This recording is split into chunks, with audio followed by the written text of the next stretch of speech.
As Shadow and Wednesday go to give Gungnir a fresh coat of runes, we flash back to tell the story of the Odinson, Donny Odinson, as Stars proves that apparently every show has to have a musical episode.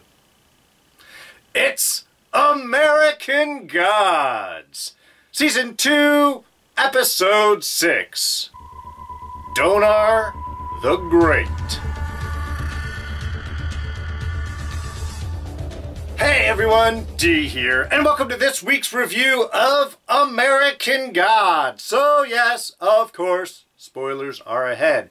And as usual, we do have our quick jump index. Want to jump ahead? Want to check out something you missed the first time you watched this review? Well, just take a look down in the description below. We'll have a full little index and time jump points. You can jump around, watch this review in any order you want. So check it out if you'd like. Anyway, yeah, let's get to the review proper here. And, look, okay, I am not a huge fan of musicals. I have my favorite, but they're not my favorite storytelling technique. It's not the medium that I go and look forward to watching. And I find that lately, almost every show seems to have a musical episode, and I don't think it always serves a real storytelling purpose. I mean, it does fit within the story, the flashback, the whole burlesque sequence back in the day, the way back day, well, pretty far back day. So, I mean, it does work for the medium of storytelling, but it just, to me, it always feels a way to sort of fill up space within a show. Yeah, take a certain amount of time to do your dance number, do your music number. It fills in space. And that's sort of what the episode felt like. Not that it was a bad episode. It worked well. It was giving us backstory. It propelled our current narrative for Gungnir getting a new fresh coat of runes, getting all cleaned up and spruced up for the battle ahead, as well as telling a little backstory on Wednesday, and more specifically his son Donar the Great, and sort of what happened to him. So, I mean, it served its storytelling purposes just fine. It felt like not a lot of forward movement. I mean, there's only 8 episodes in this season. This feels like more of an episode that you would fill in for a larger 22-episode full regular season. This is, you know, how you sort of fill space, but still tell some of the story. So that's the only thing that sort of gets me. With 8 episodes, it seemed to be taking its time. But like I said, it was fine. It served its purpose, and like I said, gave us some really interesting backstory, and I think implying a little bit more, talking a bit more this idea of Rebirth of Gods. So our background story taking place back in the day. I don't think they gave us a specific date. We might be, you know, it feels very 30s-ish, but could be late 20s. Again, somewhere around that era.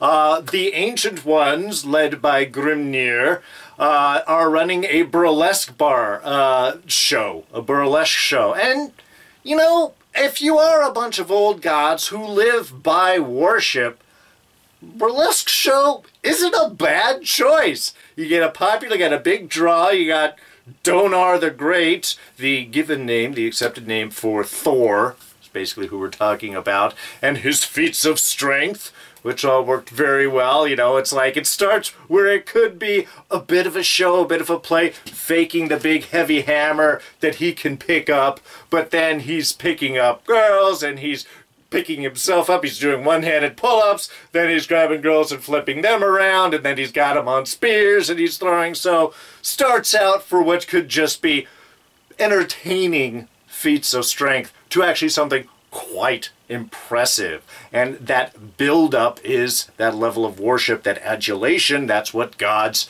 feed on. And so we've got everybody sort of playing their role, being the draw, and certain gods, Nancy, getting 20% of the worship That was the deal. I love Nancy. Every time I see him, I like his little interplay into storytelling. Well, so that's sort of the background of what we have. We have also, in this show, Columbia, who is Donar's girlfriend, who wants nothing more to do than to just get out of here, start up fresh in California. But around the same time, we get the American Nazi parties, or, well, Friends of Germany. I'm not sure exactly when the American Nazi Party was formed, but certainly Nazis in America at this point. And I sort of loved how Wednesday recognized was the Friends of Germany, of New Germany, and we have Wednesday remarking, "Oh, I wasn't aware that she had landed on our shores." Another god, another source of focus of worship to compete with. But ever the controller, ever the power player, Odin is here to basically sell worship, pull it in. What seems to be Odin's fault here, and maybe the lesson that he learns from this entire tragic story, is he is all about worship at any price. Even to Nazis, even to ones that may be passing fads. It's to use the people, use that source of worship, and do it at almost any cost. Always willing to make a deal in order to do that. Which is the one that he makes with Odin, or sorry, with Thor, to basically be a front for the Nazis. To a point, until they wanted to throw a fight to show that the actual German is much stronger, and yay, the Nazis get more adulation. So that's sort of the big ending payoff. So, of course, the basic problem comes up is when Donar no longer wants to do that. Would rather just leave with Columbia, head off to California, and start a new life in order to preserve his honor.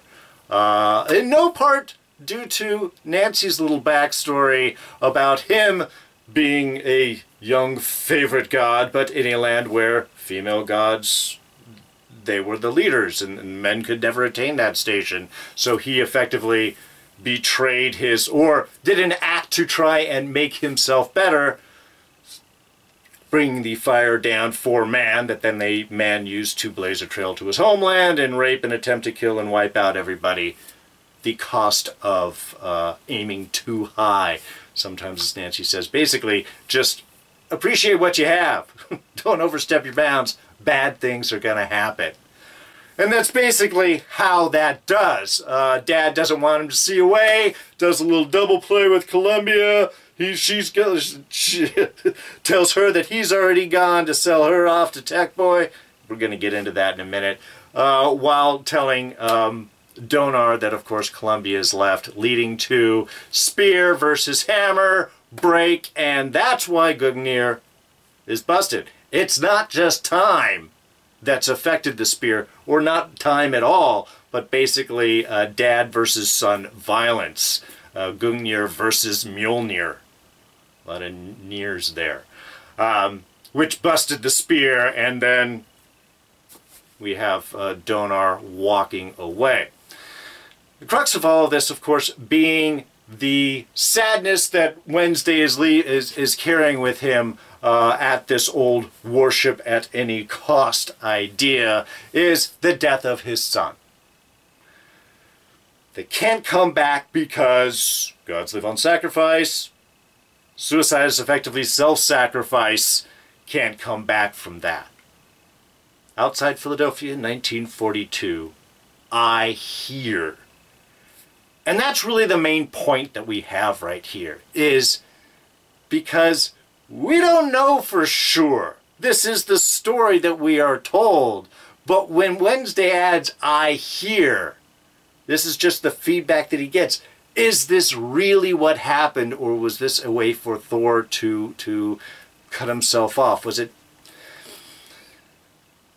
Shadow reminds everybody of, seemingly, some connection to Odin. What's Odin saying throughout all of this? You remind me of my son.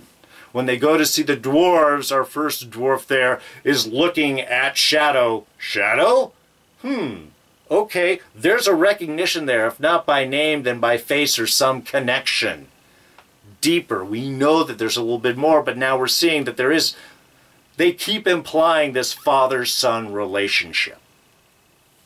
And if Shadow is Odin's son, is he in fact Odin's son? Is he Thor? Is he a reborn Thor? Did Donar die the way that he did, or was he transformed? We've hit this idea of transformation several times. We have, of course, old media, or media turning into new media. And she has talked about that she has been reborn in this sense. In this episode, we see Tech Boy. He's not referred to as Tech Boy, but it's him, and he seems to be the god of the telephone, this new communication device.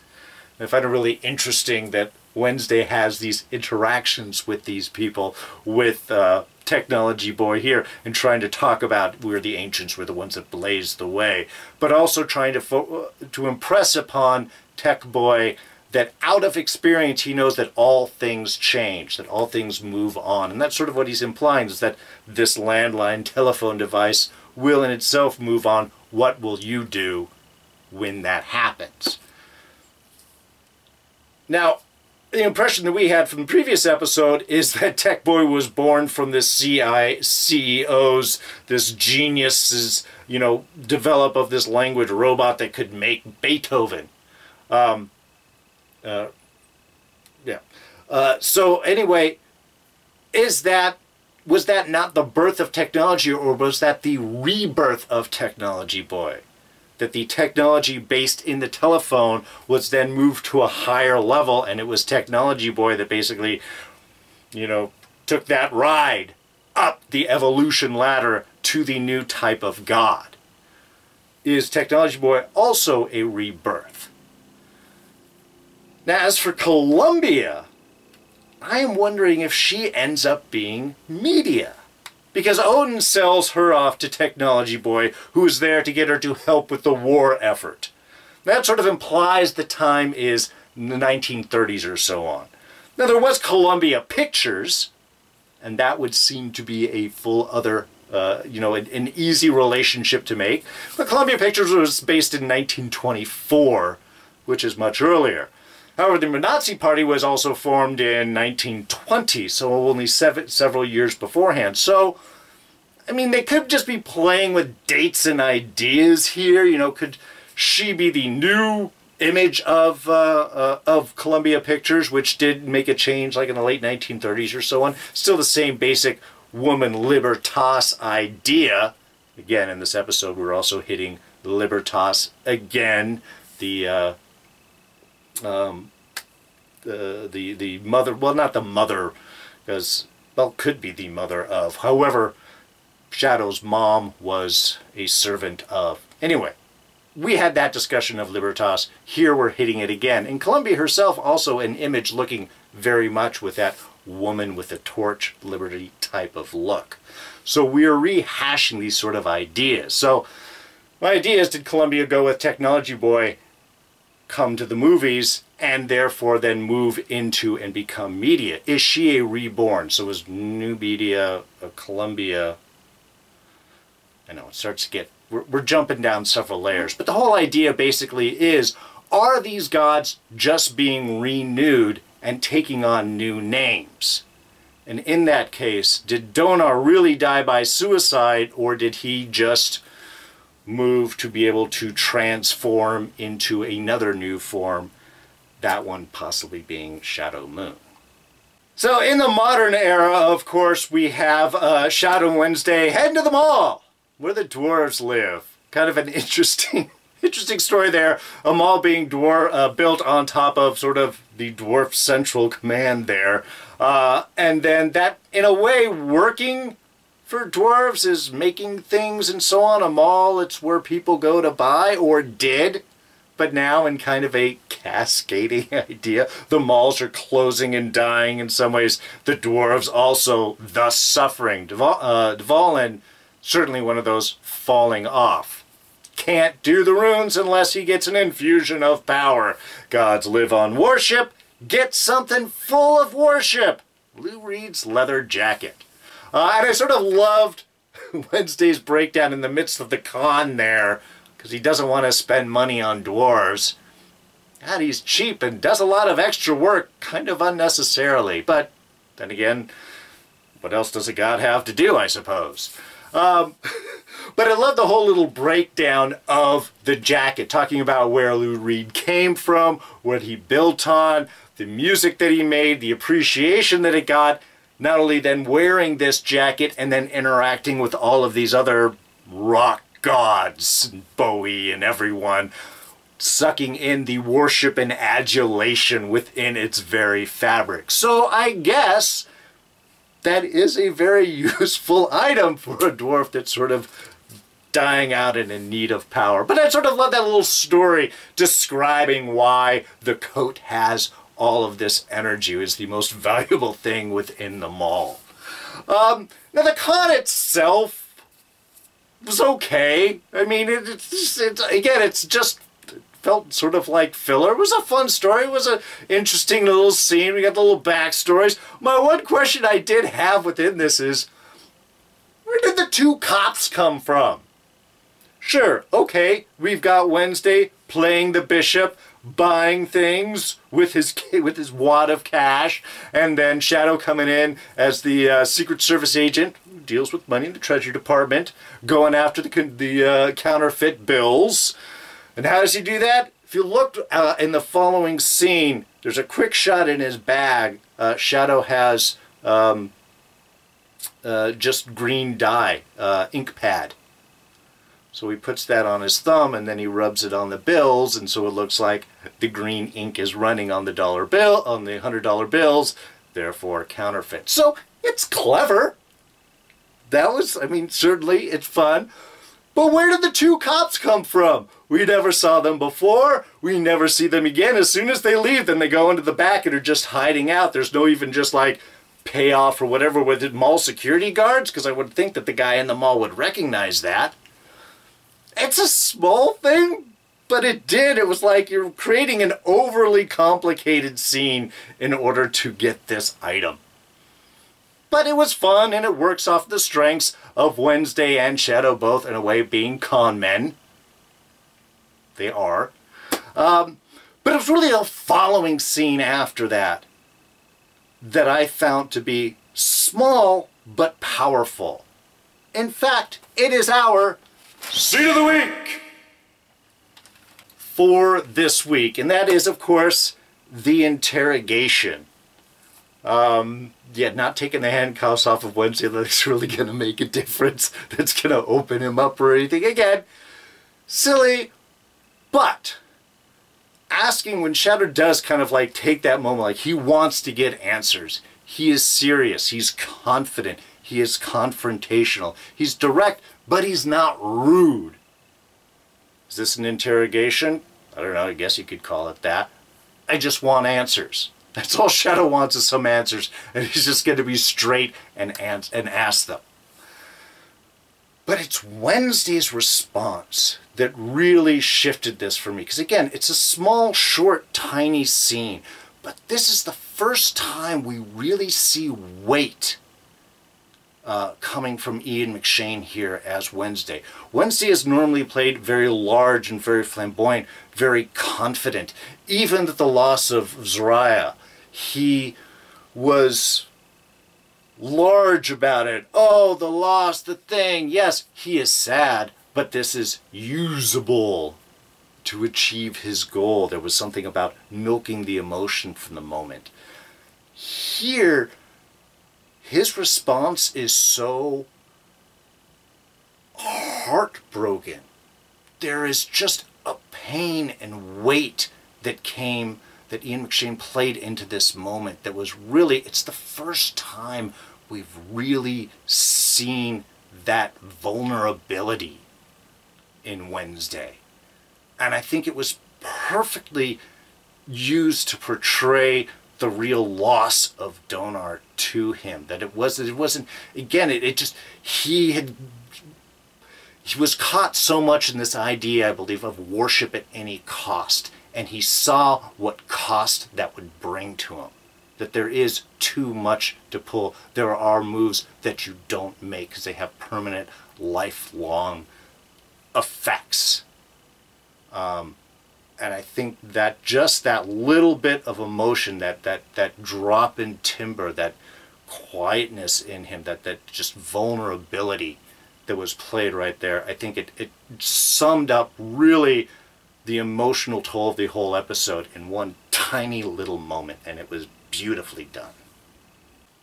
We only got a brief glimpse of what's going on over on Worlds, and I'm not entirely sure specifically what's going on. They're doing a lot of back channel moves, trying to hit some small activation points to get something going. I mean, it shows planning. You know, you can kill a crab in this one place and this other guy gets hit with a claw hammer over here, and these small little moves are going to make a cascade down the road.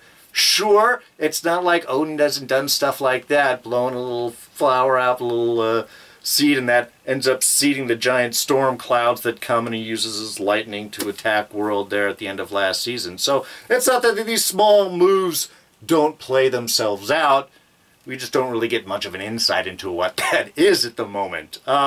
We do get a little shot of New Media pulling in power, increasing her worship by basically being a Japanese webcam girl, I guess, Instagram girl. It seems to be what it is. Certainly just the idea of working social media and pulling in likes and loves and all of those things as a way of representing an increase in worship and power.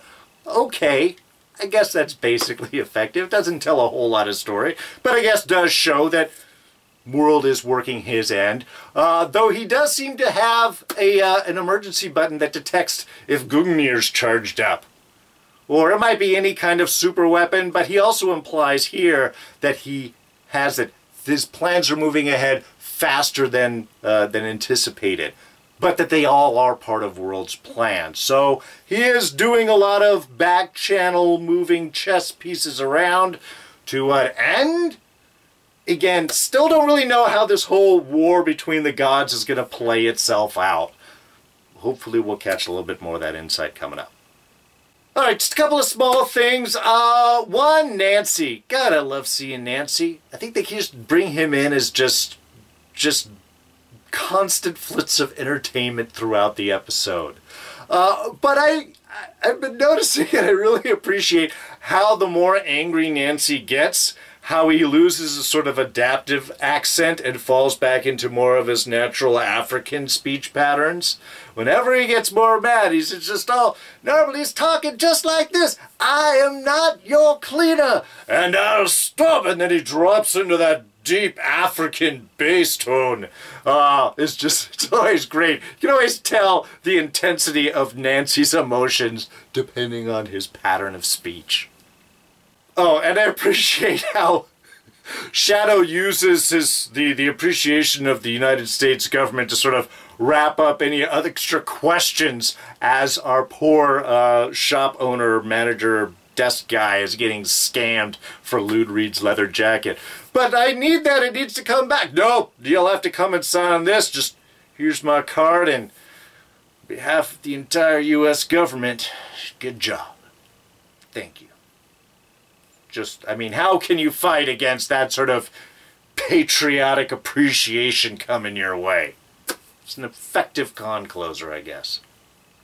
Oh, and lastly, I want to take a moment to say thank you for everybody who has commented over the past couple of episodes. Really, just some wonderful insight. Lady Godiva especially, I want to point out, just some great insight into her interpretation of last week's episode, how she reads it. Look, I can't see everything. I see an episode, I like to talk to you guys about what I've seen, what things mean, try and build a little into what's going on. But you guys often see so much more than I do, and I really appreciate everybody putting in their thoughts, their ideas, their interpretations, what they have been appreciating about these episodes and the stories that they have been telling and meaning to them. So really, thank you guys all so much for all of your comments. There have been way too many than I've been able to keep up with. So if I haven't responded to you, I have read your stuff. I do greatly appreciate you sharing your thoughts. Please keep it up. But that will wrap us up then for tonight. Thank you guys so much for joining me with this review. Now there's only 2 episodes left. So are we gathering weapons? Are we gathering forces? What is the end point for this season? That's the one thing, like I said, I haven't been entirely sure on. Gungnir seems to be all set up. World seems to have some plans that are coming together. So we should have at least some conflict coming forward. And I am really curious what this War of the Gods is going to end up looking like. I mean, it's not just gods on a battlefield throwing axes and spears and data cables at each other. How is this going to play itself out? I'm really curious to see what this next step is going to be. So, 2 episodes left. Hopefully, we will get some great insight into that. But for now, we will wrap things up. So, if you enjoyed this review, please go ahead and hit that like button. Thoughts, ideas, and comments, just toss those down in the section below. Keep it up. What you guys like about this episode? If you're big musical fans, let me know how you appreciate it. I thought there were some nice moments, some good singing, for sure. Just a little filler. Not my favorite medium. But let me know what you guys think. Throw those down in the section below. You can always catch me on Twitter and Instagram. I am at Darren Jakes. Please subscribe if you're not. I know there's only 2 episodes left, but we just started the final season of Game of Thrones. Oh, God. We got that going on. We've got Agents of S.H.I.E.L.D. coming up on May 10th, 6th season. That's exciting. Plus, we have Legion coming up this summer. A lot of good things. Don't miss any of them if you're a subscriber. Do that by clicking this button right here. And we'll throw up a couple of our latest reviews, including Game of Thrones, right here. Alright, so that's going to wrap things up. I'm D, and I'm out of here. Catch you guys next time. Bye-bye.